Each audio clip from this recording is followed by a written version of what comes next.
que el micrófono me incomoda. Muy buenas. ¿Hoy sí llegué temprano o no? ¿Sí o no? Ay, sí. Hoy sí madrugué. Ay. Una persona, un voluntario, para que repartan las que alcancen, si no, para la próxima yo les traigo. Es un regalito que yo les traje. Hoy vamos a hablar, el Evangelio hoy nos habla de algo muy maravilloso, que es la misericordia del Señor. Dios es muy radical. Cuando Dios dice y quiere algo, Él lo busca y lo consigue. Pero tenemos un gran intercesor que es Jesús. Y así como en el ejemplo de la viña, de que no daba frutos y que era mejor cortarla, Jesús intercede igual como hizo el cuidandero, de decirle Padre, o al dueño de la viña le decía, esperemos, voy a trabajar, vamos a mover la tierra, la vamos a abonar, y este año, y si no viene el otro año, porque ahí hay una doble trampa, después de los 3 años, después un año, después otro año.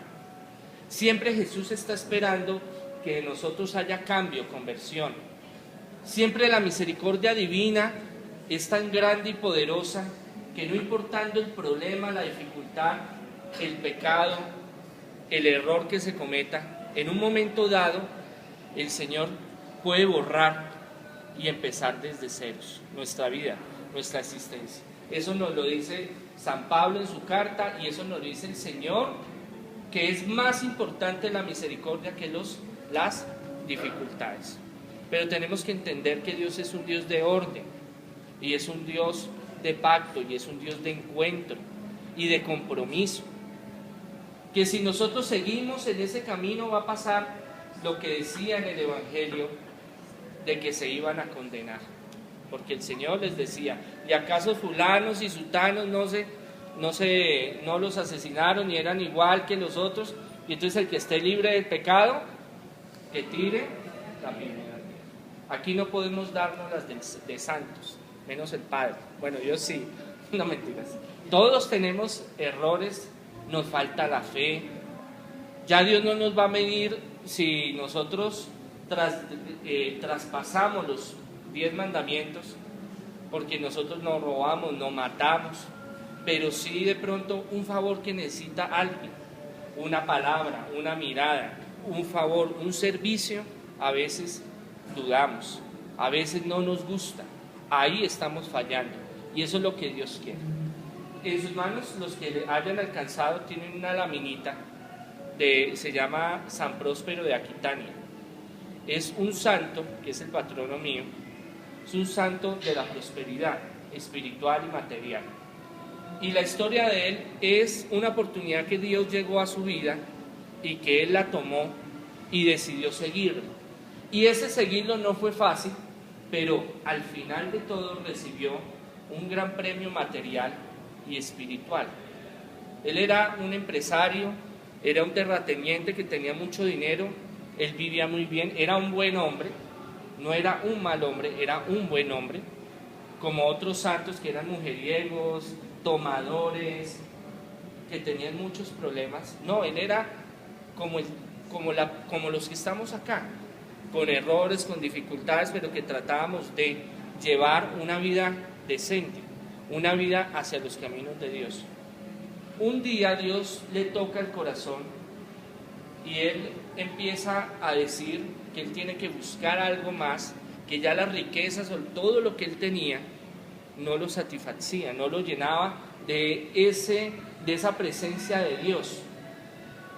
Fue cuando decidió, él estaba en Aquitania, Aquitania es una ciudad en Francia, decidió irse a Roma a buscar nuevos caminos, a buscar qué se podía hacer. Era el año 380 y algo, y en ese tiempo no habían aviones, en ese tiempo no habían carros, los viajes eran de 2-3 meses a pie o en bestia. Al llegar allá, él estaba muy confundido porque no sabía qué hacer. Tenía algo que Dios había puesto en su corazón de ir hasta Roma a buscar de pronto algún sacerdote, algún obispo o el Papa que le diera una iluminación. ¿Qué hacía con su vida? Era un empresario exitoso, le iba muy bien, tenía su esposa, sus hijos. En ese tiempo los obispos, papas, sacerdotes, todos eran casados, hasta el año 1000, que el Papa Hildebrando decidió que fueran célibes. Célibe quiere decir soltero, porque estaban construyendo el Vaticano, que duró 500 años en construirse, y necesitaban que los sacerdotes fueran solos, porque económicamente podían dar más recursos a la iglesia. Que con familia, que ustedes saben que un hogar es mucho más complicado para sostener. Igual, por muchas otras reformas, decidieron de que los sacerdotes fueran serios. En ese tiempo no, en ese tiempo los obispos, papas, aún más los hijos de los papas muchas veces los sustituían, entonces también se daban problemas por eso, los famosos Borgia, Médici, bueno, muchos que de pronto hayan algo escuchado de la historia de la iglesia saben que hubieron cosas muy fuertes en la iglesia. Llegando allá, él era una persona muy instruida y que le gustaba, era una persona muy analítica y le gustaba escribir bastante. Entonces empezó a escribir algunos artículos, algunos escritos y empezaba como a buscar encajar, tratar de encajar en algo. De cosas de la vida se dio la oportunidad que conociera a San Agustín de Hipona. San Agustín es el santo doctor de la iglesia, llegó a ser obispo también, donde toda su vida fue perniciosa. Le gustaban mucho las mujeres, el licor, andaba en otras religiones, mejor dicho, eso era un dolor de cabeza. La mamá duró más de 30, si se miran por ahí, se echan ahí el codo, la mamá duró 30 más años orando y pidiendo para la conversión. Y llegó a ser uno de los más importantes teólogos y obispos en el mundo, en el norte de África. Entonces, en esos tiempos había muchos grupos donde se peleaban la teología, se peleaban, no, pero esto es verdad, esto es mentira, esto es así, esto es así. Entonces había muchos grupos que pensaban una cosa y otra. Entonces San Agustín empezó, como él conocía todos esos grupos y conocía qué era lo que pensaban, empezó a hacer algo que se llama psicología o ingeniería inversa. Coger todo lo que ellos cogían y se los volteaban. Pero hubo un tiempo donde San Agustín también fue perseguido. Entonces, ahí entra San Próspero. San Próspero empezó a ser la mano derecha de todos los sacerdotes y obispos en Roma. Y empezó como él a sentir como su llamado y a sentirse parte de algo, parte del cambio, porque se estaban cambiando muchas cosas.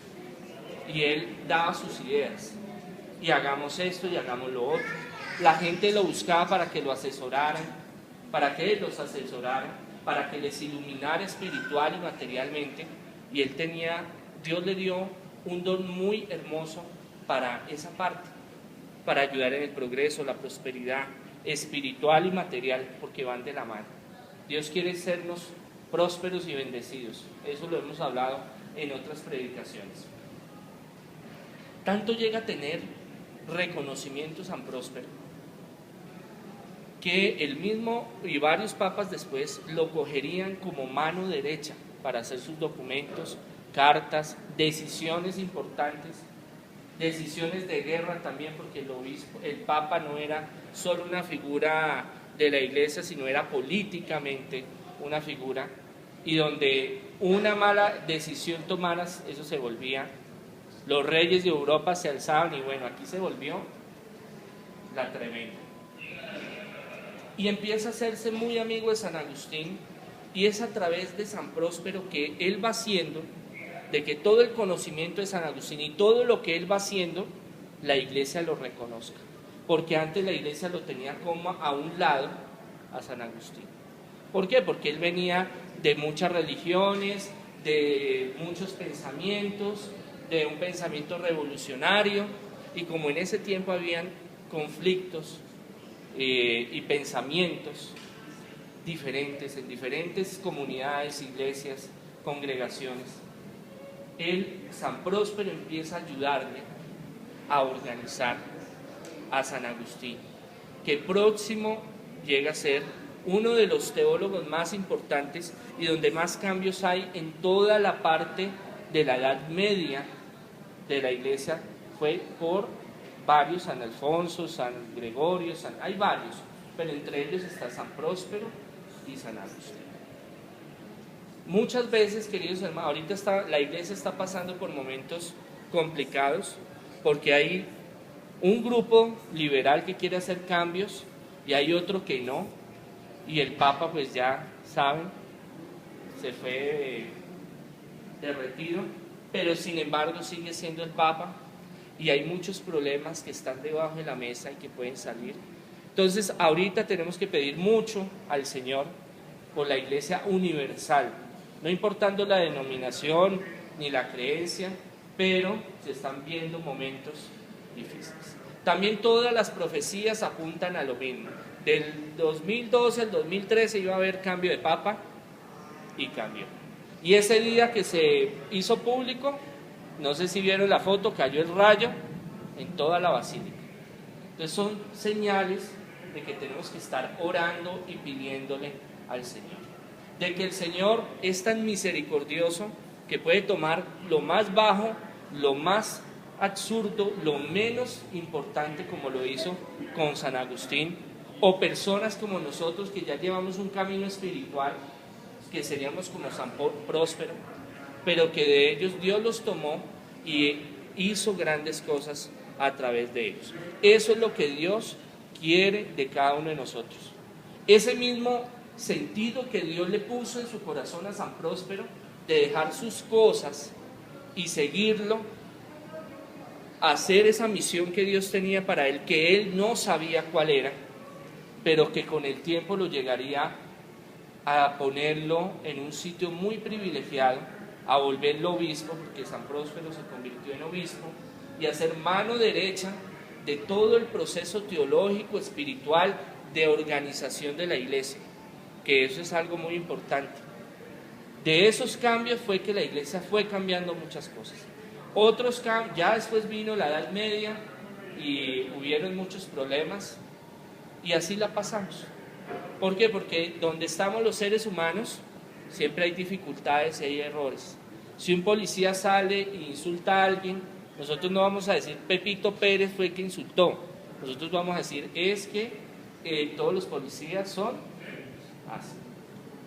Igual, todos los sacerdotes, no son todos los sacerdotes ni todos los obispos, tienen sus problemas. Hay sacerdotes y obispos muy santos, que sean pocos es diferente, pero los hay. Y mientras estemos en este mundo, tenemos que utilizar la misericordia. Por eso el texto de hoy es tan importante cuando habla de la misericordia.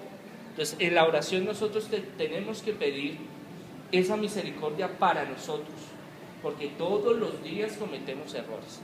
O el que esté libre de pecado, tire los martillos. Como hemos hablado en otras predicaciones, que salimos y se nos olvida lo que hacemos en la mesa. Entonces, la misericordia todos los días, Señor, nos acogemos a tu misericordia. Por ese sacrificio grande que hizo Jesús, y Dios nos da ese fruto maravilloso del perdón, de la reconciliación. Pero que ese perdón, esa reconciliación, esa misericordia tiene que haber cambio, y tiene que empezar a haber un cambio, poco a poco. Como San Próspero, nosotros tenemos que ser positivos y dejarnos guiar de la voluntad del Señor. Y créalo que la voluntad del Señor no es que nos vaya mal, al contrario, así pasemos por momentos difíciles de angustia, de falta de fe, de que hoy no quiero ver a nadie, que hoy estoy deprimido, estoy mejor dicho, es cuando nos tenemos que acercar más a Dios, a esa misericordia, y que Dios nos va a llevar. Y esa es la seguridad que nosotros tenemos que tener de que Él nos va a abrir el camino. ¿Cómo? No lo sabemos. San Próspero se echó y me voy, listo, siento eso en mi corazón, pero le hubiera podido ir mal. Pero Dios le tenía un propósito trazado, y esa es la misericordia de Dios. Cuando Dios tiene misericordia de nosotros no es para destruirnos, sino porque Dios quiere que nos perfeccionemos y nos deja sufrir, pasar necesidades, momentos difíciles, porque nosotros no abrimos los ojos y no cambiamos. Salimos al mundo, venimos a la misa, salimos y peor nos comportamos. Por eso nosotros tenemos que ir teniendo ese cambio, esa misericordia, todos los días, a cada momento. Y Dios nos va alimentando y nos va llenando de su fuerza. ¿Y quién quita? Entre nosotros salga un San Próspero, un San Agustín, un San Francisco. No todos los santos nacieron en cuna de oro, ni levitaban, a los 2, 3 años volaban. No, muchos fueron muy recorridos, tuvieron pecados, errores, se fueron contra el mundo, se estrellaron. La parábola del hijo pródigo, que estaban vueltos nada, llevados en la inmunda, como ustedes dicen, en la horrorosa, y ahí sí reconocen y van y buscan de Dios. Y el hijo pródigo fue y buscó al padre y le dijo: Padre, he pecado contra ti, contra el mundo, contra todo, y estoy mal, póngame así sea de jornalero. Pero el Señor, en su infinita misericordia, ¿qué hace? Que lo bañen, que lo vistan, que le pongan un anillo de oro y que le maten el mejor ternero y vamos a hacer la mejor fiesta. Esa es la infinita misericordia, y que si seguimos al Señor, Él no nos va a defraudar, tanto económicamente, físicamente, espiritualmente. Y podemos cambiar muchas cosas, y podemos prosperar en todo sentido. Cuando necesiten una ayuda de sabiduría, de inteligencia, le piden al Espíritu Santo, y no se olviden de invocar también la ayuda de los santos. Cuando decimos en el credo ahorita en la misa y creemos en la comunión de los santos, es porque vivimos en una unión, en una fusión completa, de que aquí morimos físicamente, pero nuestro espíritu va a la eternidad, y allá no estamos solos. Está la Virgen, están los ángeles, están los apóstoles, está Jesús, están los santos, están nuestros familiares que están allá. Y allá vamos a reinar y a estar en la felicidad completa del Señor. Pero tenemos que poner de nuestra parte. Si no, volvemos al Evangelio que dice que nos podemos condenar y nos podemos perder. No porque Dios no quiera que nos salvemos, sino que nosotros le decimos: no, qué pena, yo sigo en lo mío, usted siga allá. O el que reza peca, ahí sí se les olvida, ¿no? Eso, empata. Entonces voy a la misa, hago mi rosario, mi ayuda, no sé qué, y salgo y sigo en la misma situación. Entonces lo que Dios quiere es que esa misericordia la apliquemos. No, Jesús no se subió a la cruz a hacer maromas o a hacer ejercicios, o mire qué bonito que me hicieron. No, Él lo hizo porque hizo un sacrificio nuevo, eterno, poderoso, donde nos da la facultad de tener esa misericordia, porque Él es el que abre esa llave ante Jesús, ante Dios, y podemos decirle: Señor, ten misericordia por tu Hijo, y Dios nos la da. Y Dios quiere un propósito en nuestra vida y quiere cambios, y para dar bendiciones, como siempre se los he dicho, de progreso, prosperidad, dinero, salud, que mi esposo cambie, que mi mujer no me dé tanta cantaleta, que mis hijos se porten bien. Todo lo que queremos está en Dios. Con Dios podemos ser prósperos, espiritual y materialmente, pero Él pide condiciones, Él pide pactos, Él pide que nosotros nos concretemos realmente en lo que Él quiere. No una cosa de 5 minutos, 10 minutos, y ya, listo, voy a cambiar, no sé qué, y salgo y peleo con fulano y sutano, y llego a mi casa y démonos, y lo que sea. Dios quiere que realmente cambiemos. Algo muy importante que San Pablo hablaba en la primera lectura es el chisme. Nosotros tenemos en nuestros genes, aquí nosotros los colombianitos, el gen chicha, como algunos llaman, donde nosotros no nos podemos quedar callados. Tenemos que ver a alguien: es feo, es alto, es bonito, es gordo, es orejón, es chiquito, y es que mire a fulano y mire a sutana y a perencejo. Todo eso, lo que sale de nuestras palabras, puede traer bendición o puede traer maldición. San Pablo hablaba que es una espada de 2 filos. Como nos puede traer bendición, nos puede traer maldición. Esas palabras: no puedo, estoy mal, me va a ir mal, no estoy saliendo adelante, o mire fulano, o mire a sutana. Los chismes, las envidias, los malos comentarios, las groserías. Sí, que a uno le pasa, se golpea y bueno, ahí le recuerda a la mamá al otro, pero, ¿sí? Hay momentos donde listo, se justifica, pero nosotros tenemos a veces un lenguaje donde nosotros tenemos que cambiarlo, porque si estamos en las manos de Dios, si estamos en ese camino, nuestras palabras tienen que ser de bendición, no de reproches, no de críticas, o si vamos a dar un consejo hay que saberlo dar. Si nosotros vamos a decir algo que sea positivo, porque esa energía sale y regresa a nosotros, porque Dios nos dio en la lengua, en nuestros pensamientos, un poder. En el Génesis dice, al ser humano se le dio la potestad de nombrar las cosas por su nombre, al perro, al gato, a la silla, y eso lo hicimos nosotros. Y nosotros cuando decimos, es que a usted le va a ir mal, es que mire cómo se viste fulana o cómo hace fulano, todo eso trae ese negativismo. Entonces, dos reflexiones para que nos llevemos a la casa, para que trabajemos, para que indaguemos, no nos salgamos vacíos de la Eucaristía, sino con propósitos de cambio, es primero la misericordia de Dios, activarla, tomarla, hacerla parte de nosotros. Y si tomamos la misericordia de Dios, tiene que haber cambio y conversión. Y lo segundo es las palabras. Nosotros queremos ser bendecidos, empecemos a dar los primeros pasos. Y Dios nos va a dar esa sabiduría, como se la dio a San Agustín, se la dio a San Próspero y a muchos otros santos. Sigamos en la Eucaristía pidiéndole al Señor su bendición por Jesucristo.